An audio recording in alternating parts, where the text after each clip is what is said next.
Y lo digo claramente, estaba en Los Ángeles. Me había ido ese día, pero no sabemos nosotros. Son elucubraciones falsas, completamente falsas. Hay una versión de que la avioneta salió de aquí de Culiacán. ¿Usted tiene información? No sé nada yo de dónde salió la avioneta, nadie se ha puesto de acuerdo de dónde salió. Simple y llanamente no me consta nada de lo que se ha dicho al respecto. Y finalmente quiero honrar la muerte de Héctor Melesio. Fue adversario político, pero no puedo hablar mal de él. Yo no sé si las versiones esas tienen algún sustento. La captura de Ismael El Mayo Zambada dio un giro inesperado a partir de la carta que difundió Frank Pérez, abogado del capo, que cimbró particularmente al gobernador de Sinaloa, Rubén Rocha Moya, con quien sostendría, se dice en la carta, una reunión junto a Héctor Melesio Cuen, diputado electo y exrector de la Universidad de Sinaloa, a quien asesinaron el mismo día del arresto de Zambada.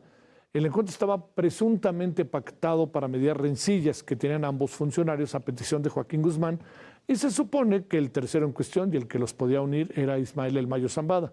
El morenista negó que haya algo que lo vincule, pues asegura que el día de los hechos, bueno, ya escuchó usted, no estaba en Culiacán, ni en Sinaloa. Tanto López Obrador como Claudia Sheinbaum lo han respaldado. Los gobernadores hicieron una carta para decir que es pura, pues que no es, ¿no? Y punto. Así de fácil. Echaron toda la caballería. Me recordó un poco el PRI. Bueno, lo que es cierto es que vamos a hablar con Jesús Esquivel, corresponsal de Estados Unidos de la revista Proceso, y gracias al cual nos fuimos enterando a detalle de lo que estaba sucediendo, ¿eh? Ese es el punto de partida. Jesús, te saludo con mucho gusto. ¿Cómo has estado? Gracias por tu tiempo. Buenas noches. Buenas noches, Javier. Gracias por tu tiempo. ¿Qué lectura tienes a varios días de lo que pasó y de tanto entrega, no entrega, secuestro del gobernador, las cartas a favor del gobernador, la desaparición de Melesio, un video, todo eso? Pues mira, lo único que creo está muy claro que lo del Mayo Zambada fue una entrega pactada por la versión que tú quieras leer, tanto lo del secuestro como que se entregó. Y de este último punto yo insisto que el capo de capos del cártel de Sinaloa no llegó en contra de su voluntad a los Estados Unidos y lo irán viendo con el paso de los días, con el paso de los meses, conforme empiece, que ya empezó a hacerlo, a negociar con los fiscales del Departamento de Justicia de los Estados Unidos. Y creo que esta carta que difundió su abogado Pérez es el primer ejemplo de lo que el Mayo Zambada puede decir en Estados Unidos respecto a la gente que pudo haber estado involucrada directa o indirectamente en su nómina de pagos del cártel de Sinaloa. Por un simple hecho, Javier, el narcotráfico no existiría como tal y con tanta fuerza si no fuera a través de la corrupción política, policial y militar. Y eso lo sabemos muy bien por todo lo que se ha expuesto en Estados Unidos en juicios de relevancia que me parece se han subestimado en México, como el de Joaquín El Chapo Guzmán lo era, en donde justamente el hijo del Mayo Zambada, Jesús Vicente Zambada Niebla, dio a conocer que él le había entregado a los Estados Unidos toda la información respecto a las conexiones y movimientos de su padre, y además estaban en contacto con él, porque él en una audiencia reveló que los agentes de la DEA lo sacaron de su celda de castigo a medianoche para comunicarlo telefónicamente nada menos y nada más que con el Mayo Zambada. ¿Qué supones que podría estar detrás de la entrega del Mayo? ¿El Mayo qué estaría buscando, más allá de que es un hombre mayor, de que es un hombre que sí ha tenido el control, tiene fama de negociador y sanguinario? ¿Qué alcanzas a saber de eso, Jesús?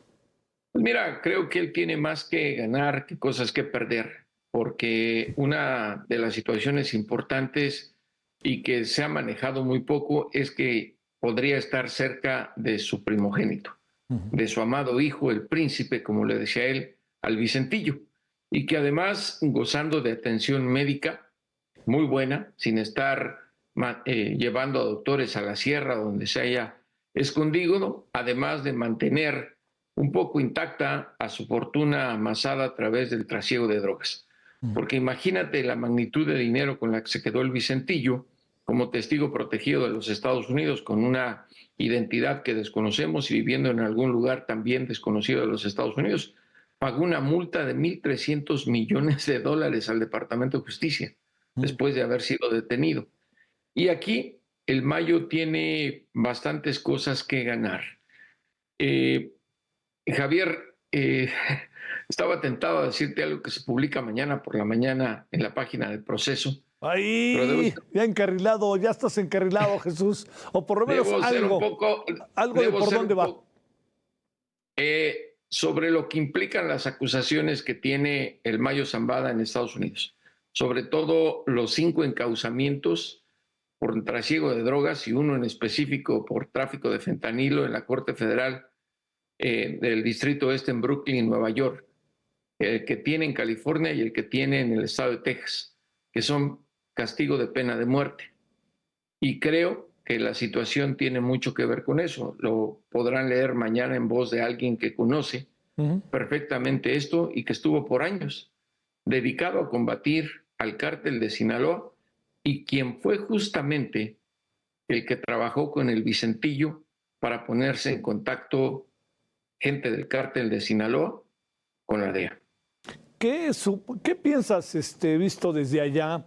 Dijiste hace rato algo que me pareció muy interesante, ¿no? Que a lo mejor se han menospreciado mucho los juicios que ha habido en Estados Unidos, en México, las declaraciones de unos y otros.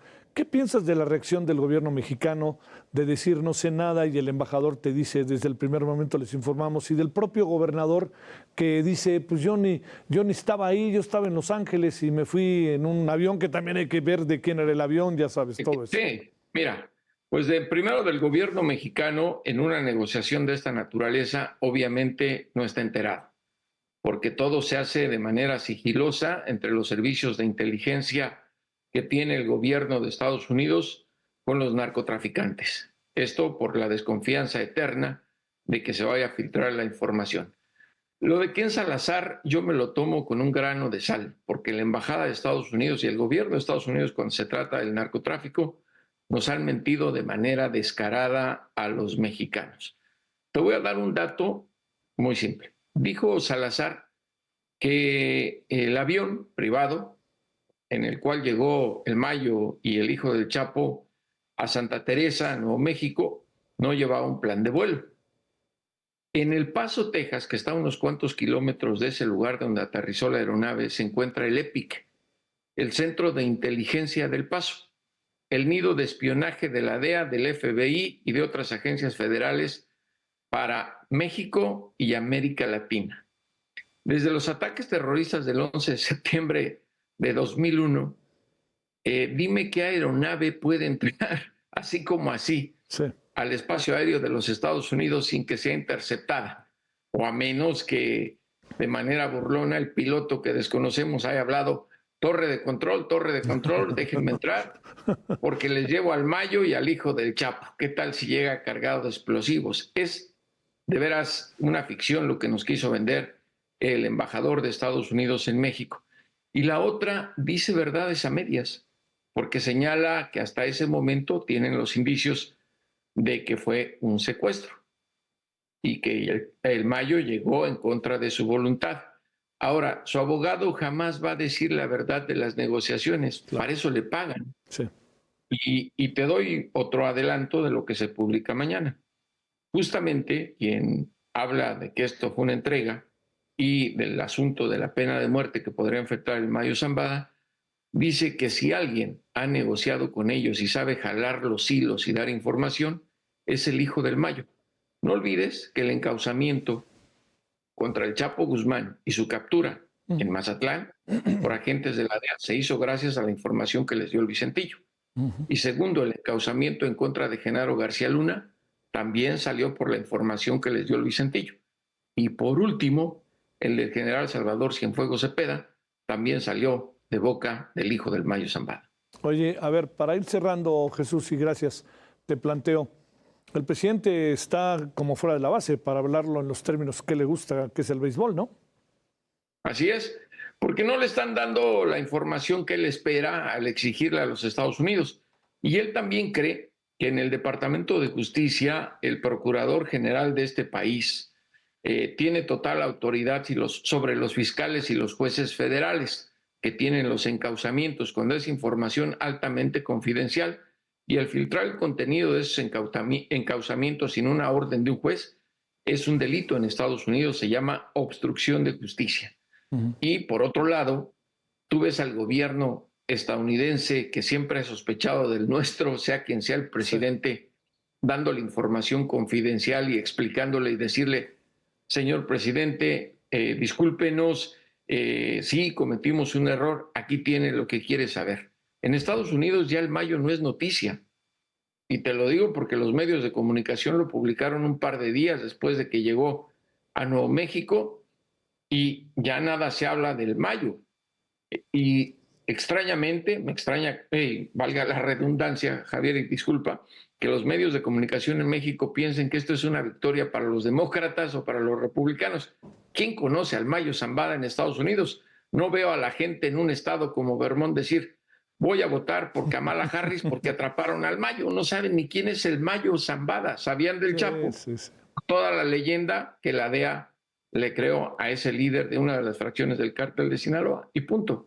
Hay que ser pragmáticos en este sentido. Sí. ¿Supones que habrá nuevas cartas, informaciones o cosa parecida por parte del Mayo? Ah, claro.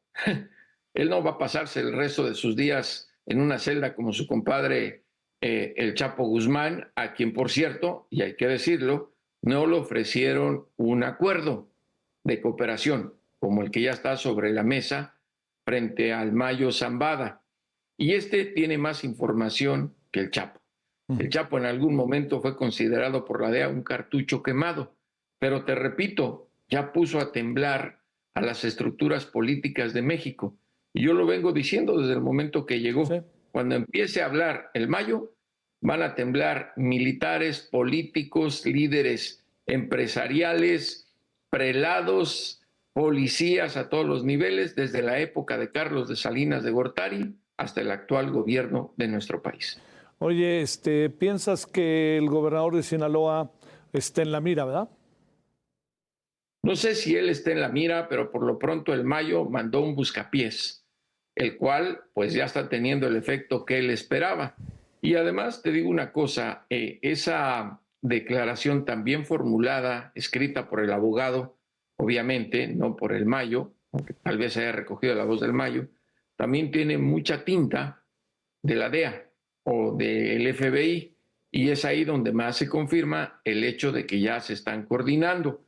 Te repito, el periódico The Washington Post, el periódico The New York Times, en sus primeros reportes, el sábado 26, sí, hablaban de que fue una entrega pactada.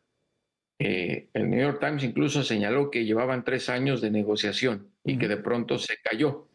Cambió el argumento, pero te pregunto, ¿has vuelto a ver estos diarios hablar del asunto? No. ¿Cómo te enteraste tú, Jesús? A través de la DEA. A través de la DEA, ¿verdad? Supuse yo.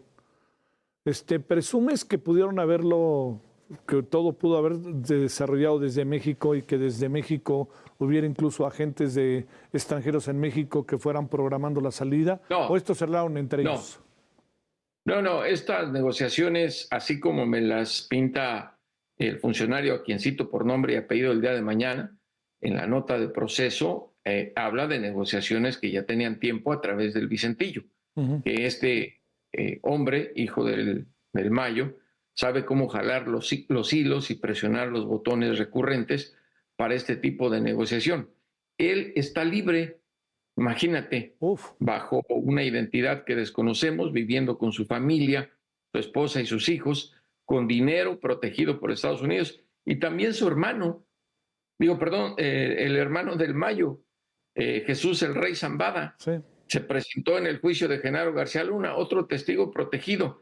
En el cártel de Sinaloa están acostumbrados los capos de esa fracción, la del Mayo Zambada, a actuar pues como le gusta a los Estados Unidos, que sabemos la hipocresía que tiene el gobierno de este país.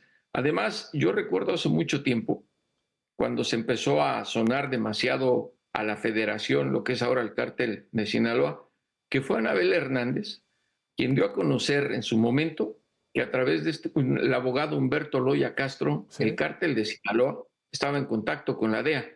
Y recuerdo perfectamente cómo el gobierno de Estados Unidos desmintió esa información y el de México también.